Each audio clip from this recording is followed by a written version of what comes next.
उतना वो हमसे दूर रहे। जितना हम उनसे दूर रहे उतना वो मेरी चाह किए। सुख अद्भुत प्रेम की पीड़ा में है, हम आह करे वो वाह करे। मेरे प्रभु सुदामा के चरणों को देख करके बहुत रोई। फंसी भंवर में थी मेरी नैया, अब चलाई तूने तो चल पड़ी है। सुदामा जी महाराज को भगवान ने उस पार लगाया। गरुड़ जी महाराज को आदेश दिया, गरुड़ जी गए। सुदामा जी को नींद आ गई, एक वृक्ष के नीचे सोए और भगवान ने गरुड़ जी को संकेत किया। गरुड़ जी सुदामा जी को उठाकर सीधे द्वारिकापुरी पहुंचा दिया। सुदामा जी को पता नहीं चला। भागवत के अनुसार श्री सुदामा जी महाराज अंतःपुर तक प्रवेश कर जाते और भगवान से मिलन कर लेते, परंतु स्वामी नरोत्तम दास जी की लेखनी बड़ा सुंदर भाव। सुदामा जी महाराज द्वार पर पहुंचे। अच्छा, कई लोग इस पर भी विवाद करते हैं, कहते हैं कि सुदामा जी द्वार पर पहुंचे तो द्वारपालों ने सुदामा जी को धक्का दिया तो सुदामा जी गिर गए। नहीं, भगवान कहते हैं दैवाधीनम जगत सर्वम मंत्रधीनम च देवता ते मंत्र ब्राह्मणाधीना, ब्राह्मण साक्षात देवता। हरे जब महाराज भृगु ने भगवान के श्री वक्ष स्थल पर चरण का प्रहार किया, पाद प्रहार किया, तो भगवान विष्णु ने महाराज भृगु के चरण को पकड़ करके चूमा। कहा, नाथ वज्र के समान मेरा विशाल वक्ष स्थल और कोमल के समान आपके चरण, प्रभु मेरे वक्ष स्तर पर प्रहार करने के बाद कहीं आपके चरण में चोट तो नहीं आई? जो भृगु जी महाराज के चरण मारने के बाद भगवान चरण को चूमते हो, क्या उन भगवान के यहाँ सुदामा जैसे ब्राह्मण का अपमान होगा? कदापि नहीं।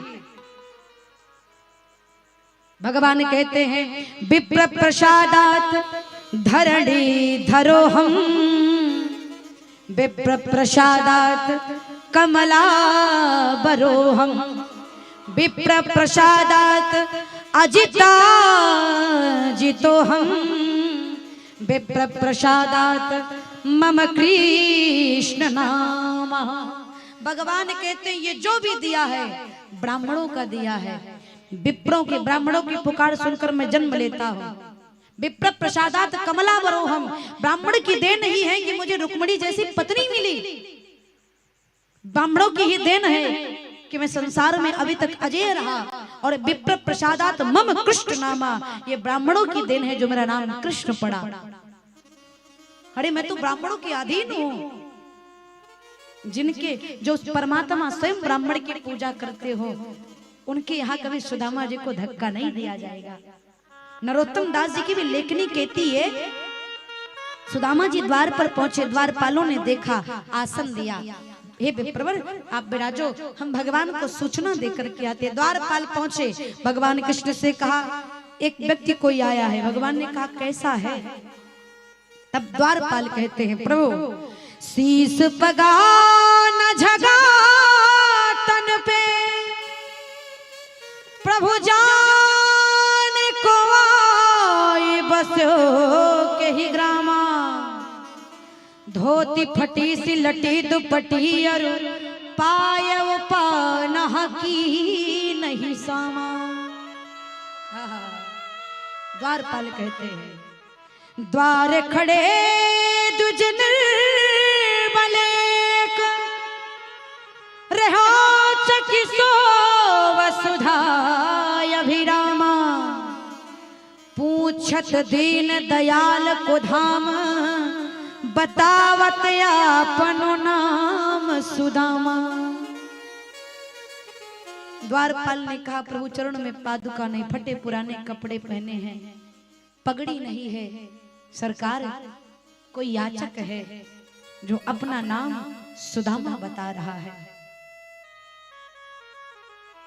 मेरे भैया जैसे भगवान ने सुदामा का नाम सुना, मेरे प्रभु विह्वल होकर के दौड़ पड़े, बिना पादुका के, न सर पर मुकुट है न चरण पर पादुका है, भगवान दौड़ पड़े। रुक्मिणी मैया खड़ी, मंत्री संतरी घंतरी तंत्री सब खड़े हैं, लेकिन भगवान ने किसी की परवाह नहीं की, दौड़ पड़े सुदामा जी से मिलने। भगवान जब दौड़ते जा रहे हैं तो भगवान का राजसी पटका जमीन पर गिर गया। मेरे प्रभु ने उस पटके को नहीं उठाया।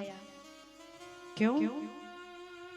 भगवान ने कहा अगर ये पटका रहेगा तो मैं राजा बना रहूंगा, और आज अपने बचपन के मित्र से राजा बन करके नहीं बल्कि उसके बचपन का सखा बन करके मिलूंगा।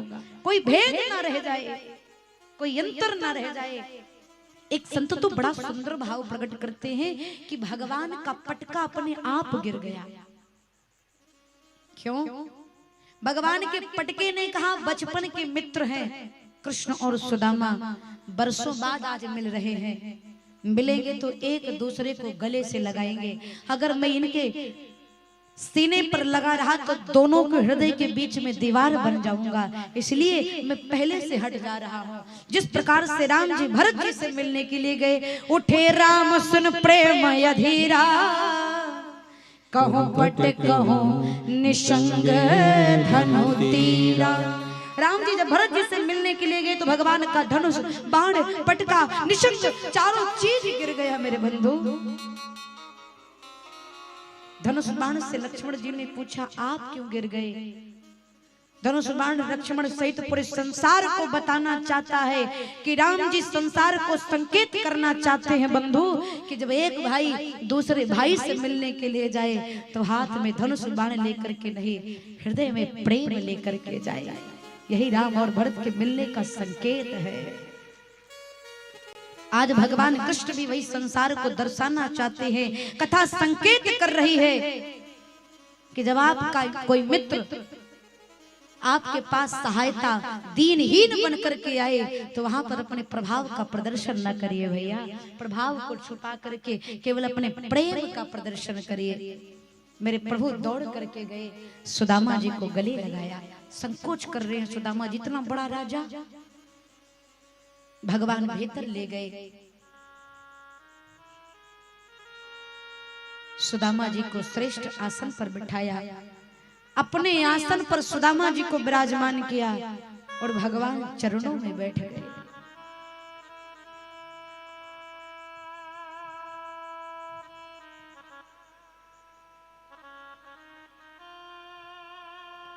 भगवान जब चरणों में बैठे तो सुदामा जी का चरण भगवान के हाथ में आया। जब भगवान ने सुदामा जी के चरण का दर्शन किया, उसमें बड़े बड़े कांटे चुभे हैं, छाले पड़े हैं। मेरे बंधु, जैसे भगवान ने सुदामा जी के चरण से कांटा निकाला, सुदामा जी के मुख से आह निकला, मेरे प्रभु के नेत्रों से अश्रु निकल पड़े।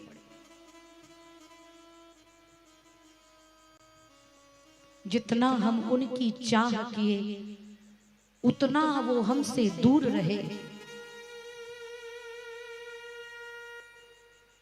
जितना हम उनसे दूर रहे उतना वो मेरी चाह किए। सुख अद्भुत प्रेम की पीड़ा में है, हम आह करे वो वाह करे।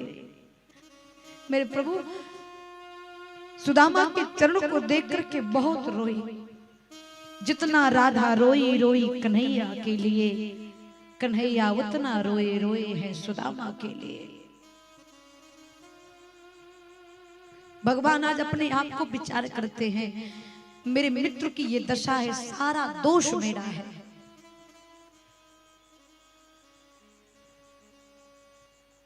मेरी वजह से मेरे मित्र की ये दशा भई है। मेरे प्रभु सुदामा जी के चरणों को हाथ में लेकर के रोते हैं। श्री सुदामा जी महाराज कहेंगे, कहते कौन कहता है सुदामा गरीब है? कौन कहेगा? दुनिया में कौन ऐसा भागा होगा जो सुदामा जी को गरीब कहेगा? अरे जिन सुदामा के चरणों को पकड़ करके त्रिलोकी नाथ बैठा हो, उस सुदामा से ज्यादा धनवान संसार में कोई दूसरा हो ही नहीं सकता, कोई नहीं। मैया रुक्मिणी कहती ऐसे ब्राह्मण के तो चरण धोना चाहिए।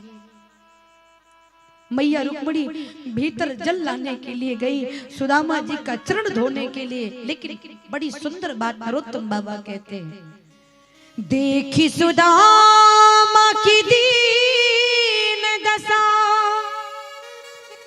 करुणा करके करुणा निधि रोए, पानी परात को हाथ छुवत नहीं, नैनन के जल से पग धोए।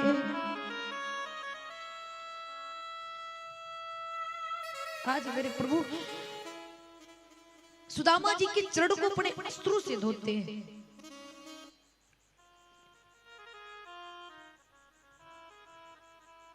भगवान सुदामा जी की दशा देख करके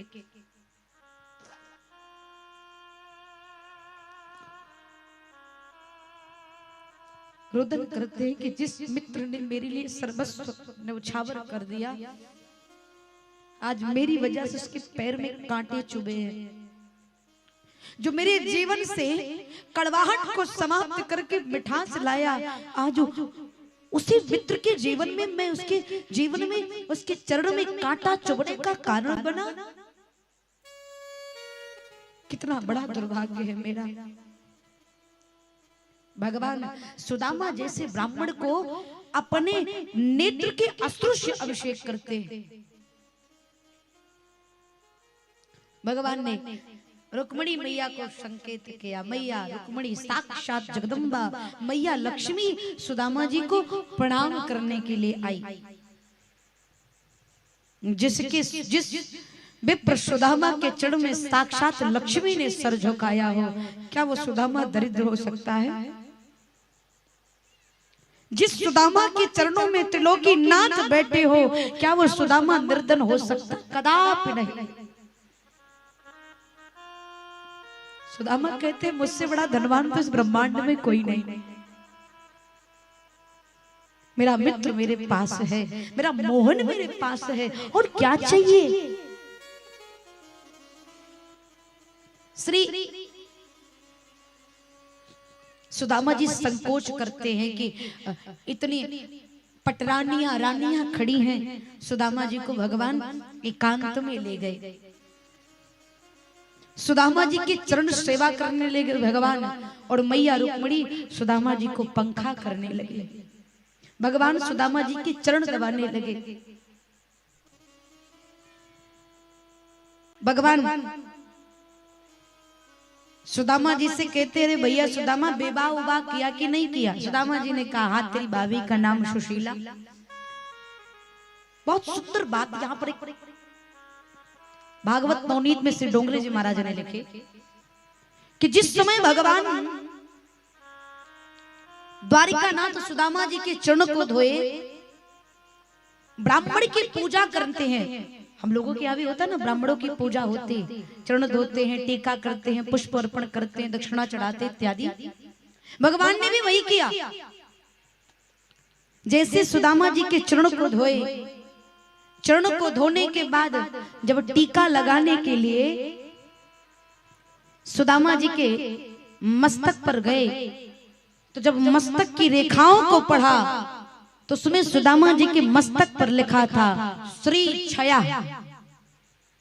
श्री छया अर्थात इनके भाग्य में संपत्ति है ही नहीं। श्री माने लक्ष्मी, छया माने हीनता, जिसके पास ना हो। जैसे भगवान ने मस्तक को देखा कि इसमें लिखा है श्री छया, भगवान श्याम सुंदर ने जैसे टीका लगाने के लिए मस्तक को स्पर्श किया, ब्रह्मा की लेखनी बदल गई। जिस सुदामा जी के मस्तक पर लिखा था श्री छया, भगवान के स्पर्श करते हैं यक्ष श्री लिख उठा। सदा सर्वदा के लिए सुदामा जी संपत्तिवान हो गए। ये भगवान के स्पर्श मात्र से हुआ।